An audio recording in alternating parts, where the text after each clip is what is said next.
Okay, well, good morning, everybody. My name's Sue Ford, if you don't know me, and I serve on the pastoral team here. And today we continue our series, Grace Under Pressure, about the life of Joseph. And the topic for today is when it all goes wrong, when you're in the middle of the mess.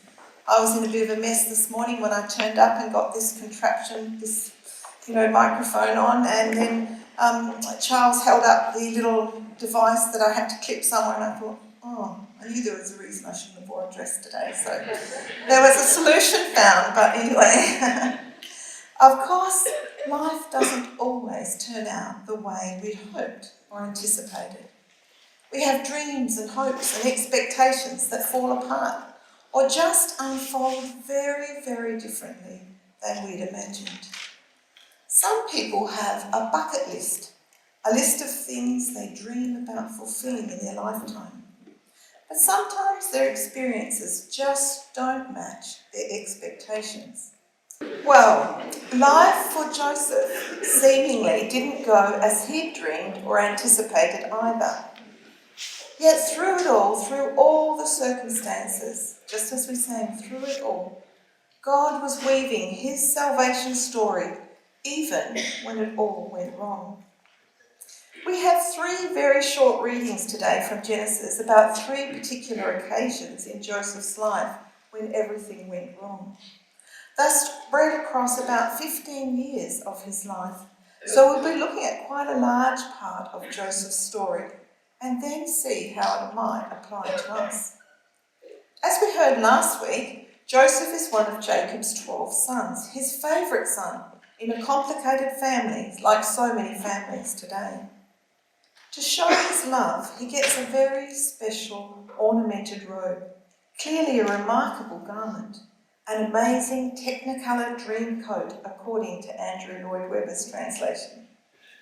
At 17 years old, after tending the flock with his brothers, he went home and dogged on them to his father.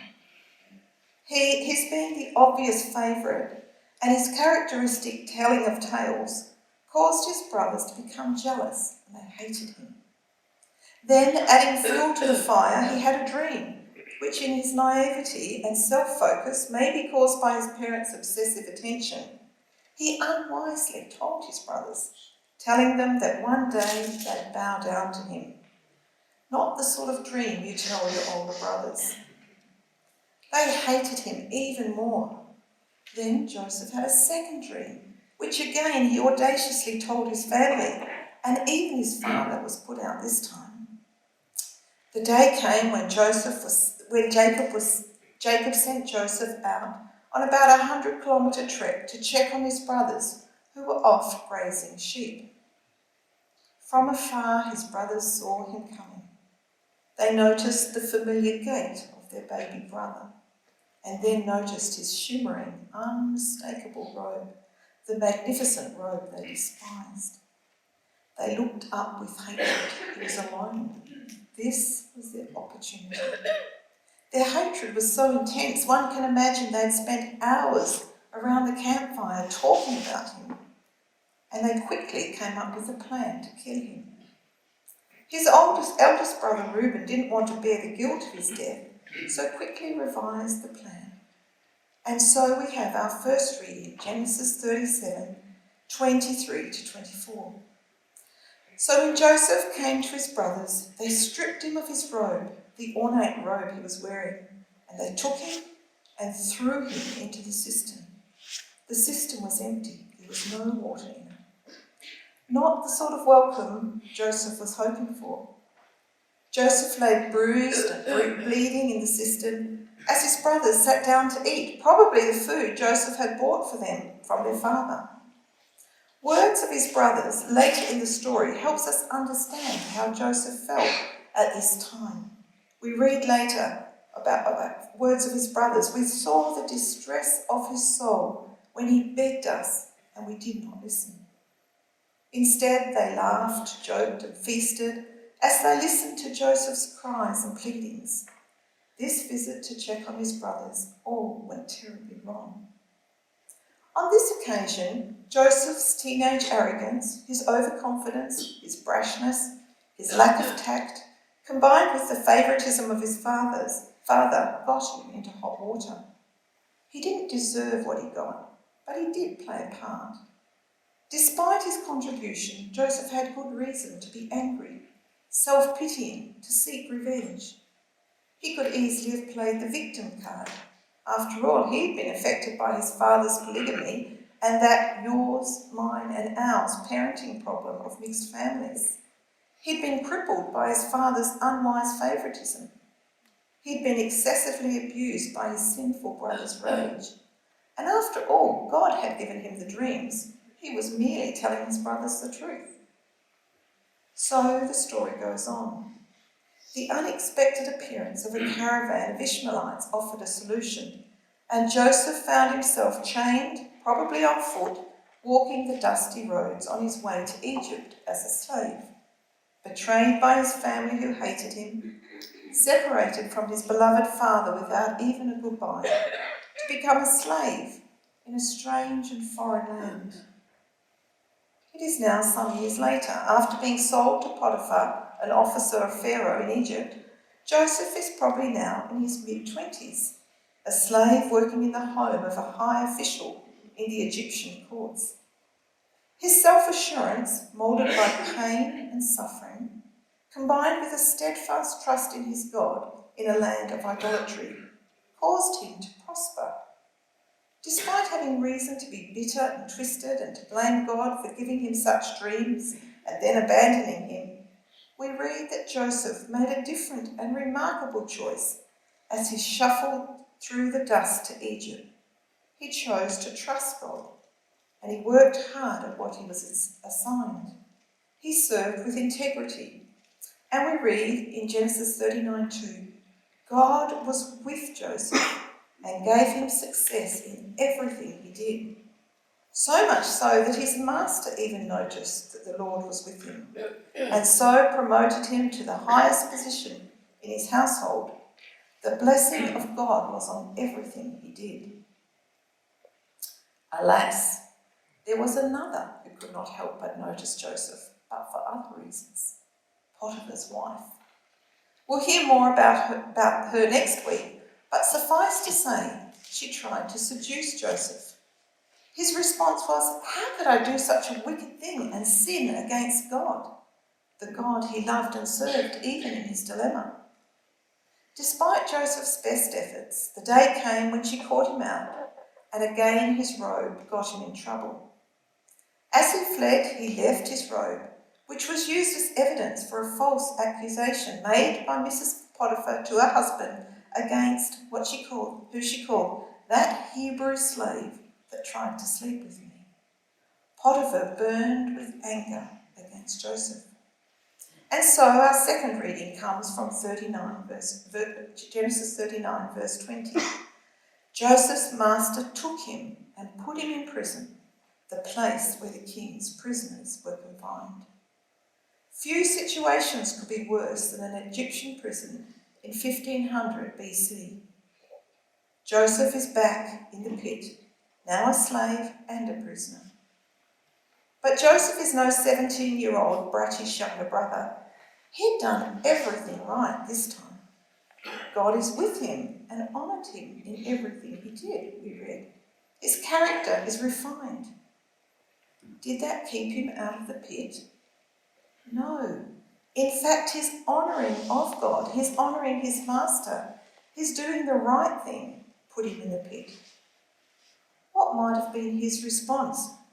God's abandoned me. God's not good. Where is God when I need him? God doesn't love me. Instead, we read that while Joseph was in the prison, the Lord was with him. Joseph knew God was present. God showed him kindness and granted him favour in the eyes of the prison warden. So much so that he was in time given great responsibility in the prison and again given success in all he did. Did it change his situation? Was he immediately released and reunited with his family? No, not at all. And now 11 long years have passed since Joseph was sold into slavery. Joseph is now 28 years old, still in prison, when two high-profile prisoners join Joseph in prison, Pharaoh's cupbearer and baker. The responsibility of their care was assigned to Joseph. One day, the now sensitive and compassionate Joseph, refined through his years of trusting God through his own hardship, he noticed their faces were downcast because of dreams they'd had. This lone Hebrew man, after 11 years of living in idolatrous Egypt, was not only sensitive to his fellow prisoners, but to his God. Standing in the face of the polytheistic, idolatrous beliefs of Egypt, he bravely declared that only God, his God, the God of Abraham, Isaac, and Jacob, can give the interpretation of dreams. Owning his God, he interpreted that the cupbearer would be restored to his position in 3 days. Only 3 days. That seems so unfair after Joseph's years in prison for doing the right thing. He could have wondered about how much his God really cared for him, but we don't get an inkling of that. Joseph's quick thinking sought the cupbearer's favour and kindness, asking simply that he would remember him to Pharaoh on his release. You can just sense Joseph's rising expectation that there's at last light at the end of the tunnel, a way out of this despairing situation. You can imagine him waking up each morning, expectantly imagining he hears the jangle of prison keys or someone coming to release him. And each day, the sun rises and sets, and nothing changes. And here is our third reading, Genesis 40, verse 23. The chief cupbearer, however, did not remember Joseph. He forgot him. He never gave him another thought. Joseph had gone out of his way to show kindness to the cupbearer, and one could rightly expect a little kindness in return. Instead, he was passed over, overlooked, taken for granted. Weeks, months, 2 years go by. Disappointment after disappointment, hopes dashed over and over, having now spent nearly half his young life in Egypt as a slave or prisoner. Most of you know the end of the story, but if you don't, you'll need to come back over the next weeks, because like any good series, we end on a note of suspense. Let's imagine ourselves in Joseph's shoes right now. Will he ever be released? Joseph is faced with such disappointment, the hopes of that dream becoming a distant memory. Many of you have had hopes dashed, hopes for yourself or those you love. Maybe you or someone you love is in that space right now, and if not now, one day you will likely find yourself there, in the pit, hurt and disappointed with life and with people, feeling like a victim of the past, feeling hopeless after many letdowns, not knowing how things will work out in your life. Like the young Joseph, we know that sometimes we've contributed to our messy situation. We've played some part in being where we are. It may not be entirely of our own causing, but you can acknowledge you contributed. We know we all fall short. We all make mistakes. Maybe you married against good advice and now suffering the consequences. Maybe you were reckless with your health and now suffering a serious health crisis. Maybe you realised you unintentionally made mistakes with raising your kids and now facing the consequences. Maybe you made a rash investment to make quick money and lost it all.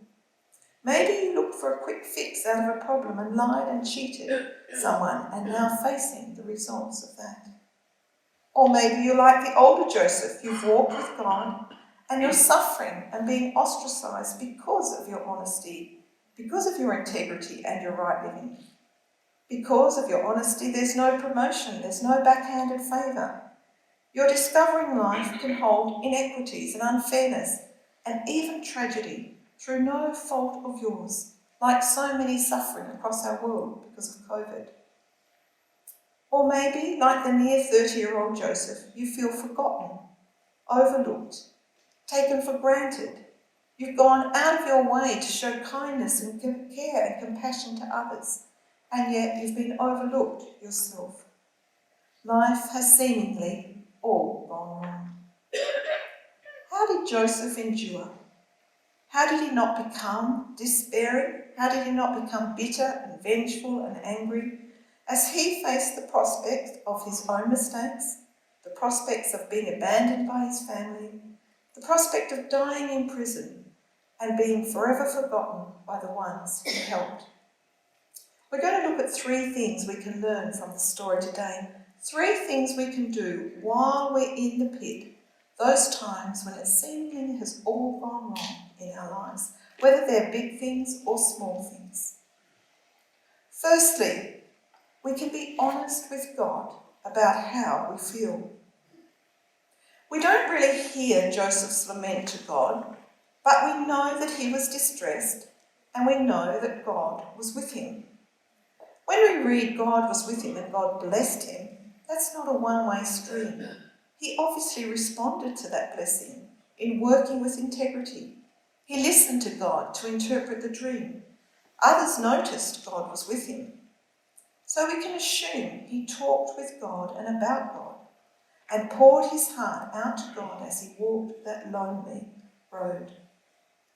Thankfully, God is quick to forgive as we seek his forgiveness for things we do and get wrong, for all our shortcomings. We need to do that first, seek his forgiveness. He can redeem any situation.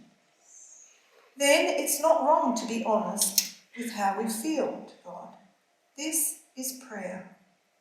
Disappointment and hurt easily lead to anger if not addressed or expressed.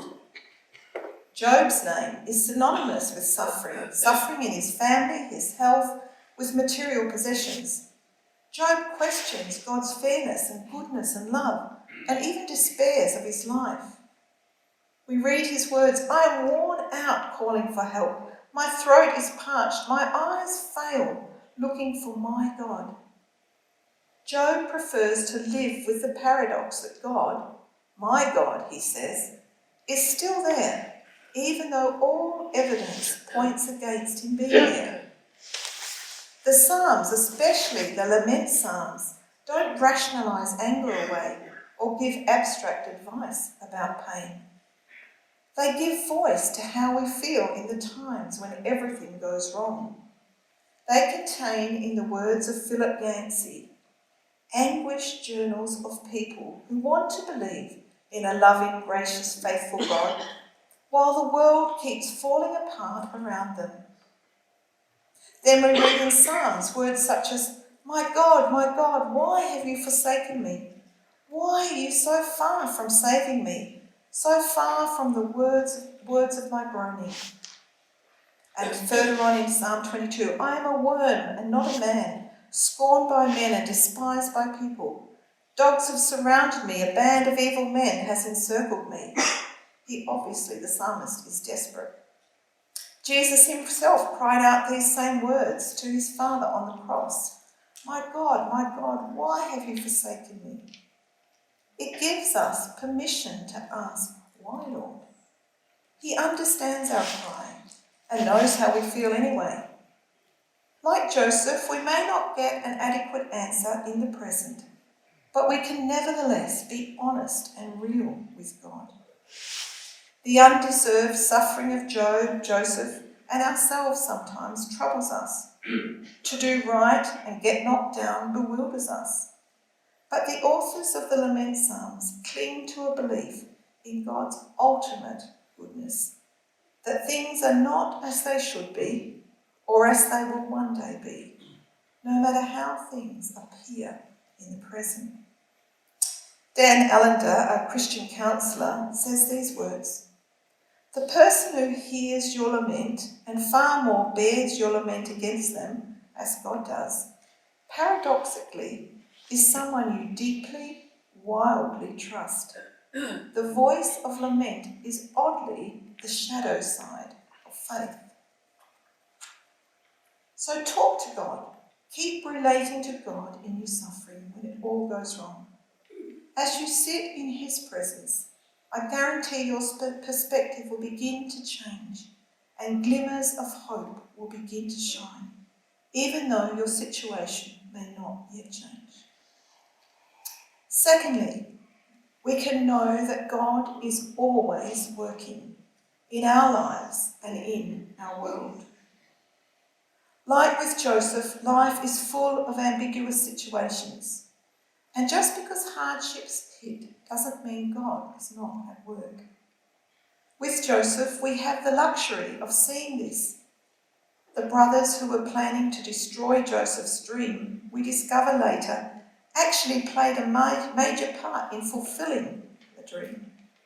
As they did evil, God was working out his rescue mission and hope for that nation. And in the process, Joseph was being transformed. He was being prepared for something more that God had for him.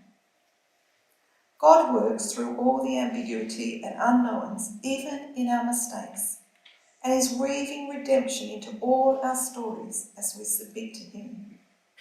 That is one of the blessings, I think, as you grow older, as you have many more years to look back on. You begin to see God's goodness weaved into what were difficult times in your past. Times of feeling abandoned becomes times of knowing God better. Times of feeling overlooked or forgotten makes you aware of others who are not noticed. Times of pain help you notice and share the pain of others. Romans 8:28 says, "And we know that for those who love God, all things work together for good for those who are called according to his purpose." That's not saying everything is good, but it can be worked for good. At times, complications will rise from our own sin, the sin of others, and the sin of the world in which we live. Our dreams don't turn out. A diagnosis flips our life upside down. Someone is unfaithful to you. You suddenly realise you don't know your child anymore. Bankruptcy comes. But we have a great God who is always at work. God doesn't stop being God in these times. He is as much God then as ever. Elizabeth Elliot, whose husband was killed by the Auca Indians, those he went to tell about the love of Jesus, was left widowed with an 18-month-old daughter in the jungles of Ecuador.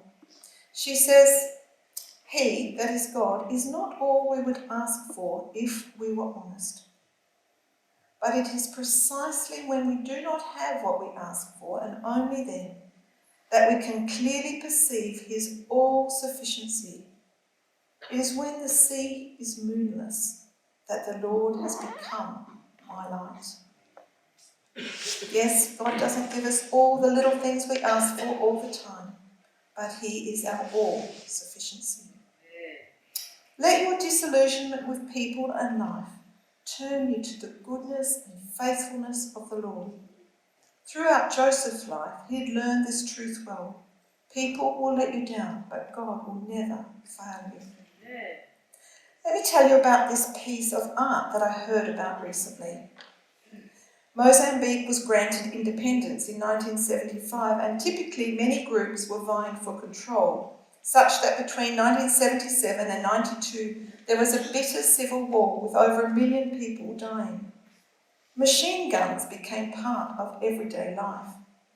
In 2006, a group of Mozambican Christian artists wanted to start making art that would tell stories about their hope for their people through the lens of the gospel. You can put the slide up, Dave, thanks.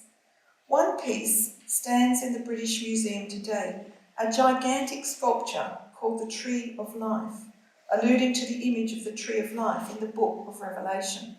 It's a bit hard to see there because it's so dark, but it's a huge sculpture. And the Tree of Life in the book of Revelation speaks of the healing of the nations. It's a symbol of renewed hope, of life restored because of what Jesus has done.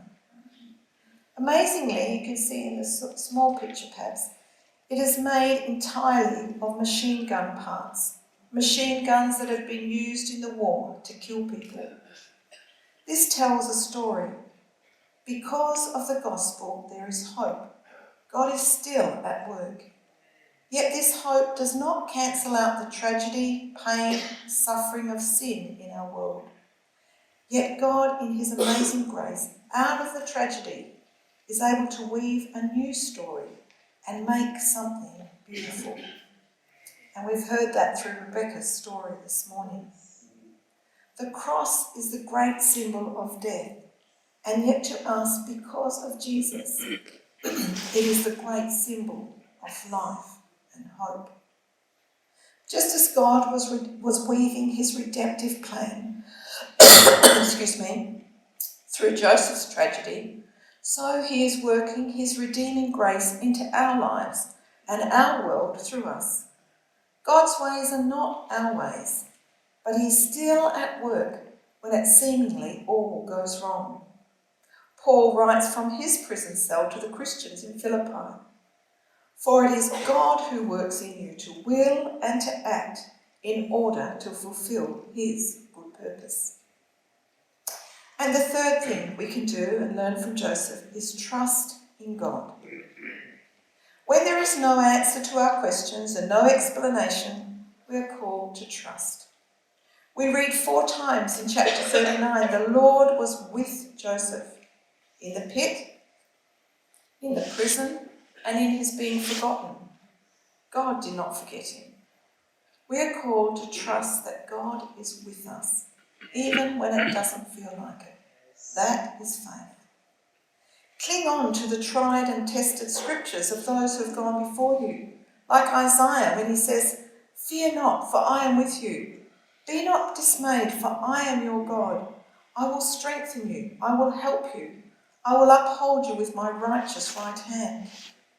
Or the psalmist who says, "God is our refuge and strength, an ever-present help in trouble. Therefore we will not fear, though the earth give way and the mountains fall into the heart of the sea, though its waters roar and foam and the mountains quake with their surging. The Lord Almighty is with us. The God of Jacob and Joseph is our fortress." Jesus, God in flesh, himself said, "And behold, I am with you always to the end of the age." J.I. Packer said, "The popular idea of faith is of a certain obstinate optimism, tenaciously held in the face of trouble. If what we call our faith means what we think God ought to do about things, it won't last long when he doesn't do it our way. He says, "It has been faith in the Son of God who loves me and gave himself for me that has held me in the darkest valley and the hottest fires and the deepest waters. He too was misunderstood, doubted, hated, and finally nailed to a cross.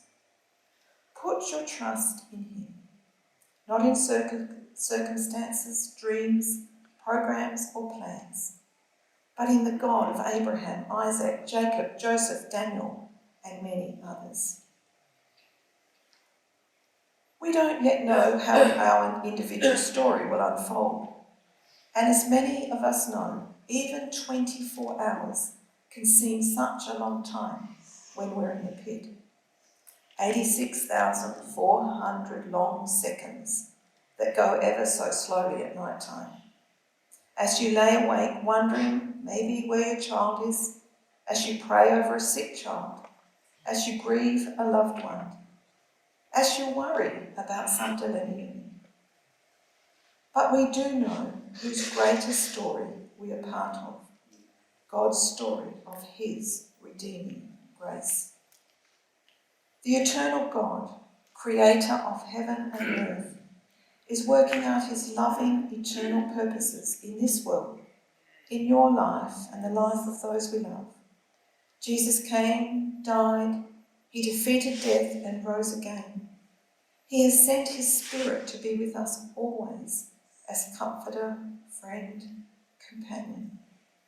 And we rest in the promise that one day, as Mia said earlier, There will be no more tears or crying or pain or death or heartache.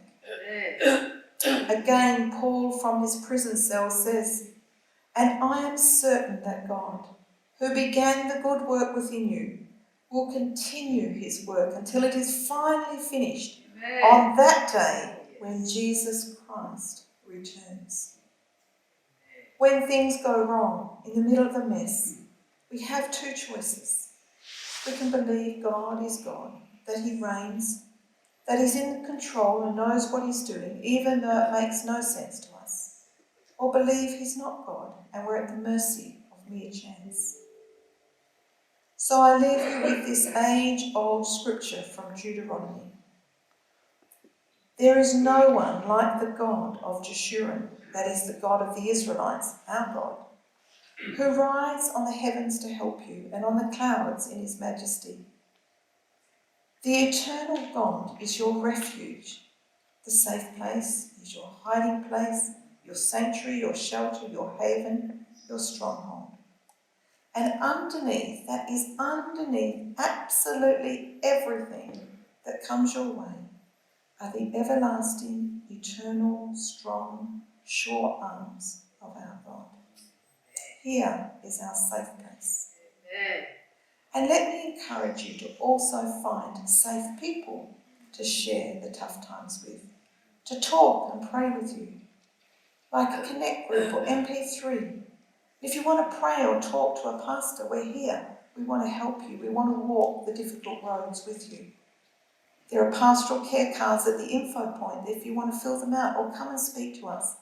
Don't do the hard times alone. People and life are at times going to fail you, disappoint you, leave you hanging out to dry. Let that drive you to God and his grace. Joseph did, David did, Daniel did, Paul did. God is with you. Talk to him. Know he's always at work, even when it doesn't look like it. Trust in him. In his everlasting arms is the place of comfort, endurance, and hope. Let's pray. Lord, thank you for your grace and your goodness and your promises. Lord, I want to pray for those who are going through difficult times this morning, who feel that they're in the pit or the prison. Lord, who are struggling. Lord, I pray, first of all, we ask that you would change situations. Lord, we ask that. We always ask that and always hope that you would be at work and change things. But we also thank you that you're able to work your redeeming grace into even the worst of situations. When we're in the pit, you're able to work through that situation. Thank you that it was in the midst of the great injustice of the cross that you triumphed over sin and death.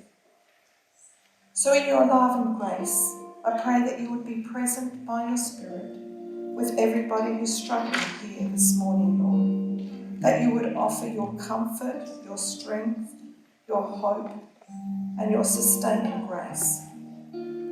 Lord, I thank you that we are never alone. Yes, Lord. You promise to always be with us. So would you help us keep our eyes fixed on you? In Jesus' name.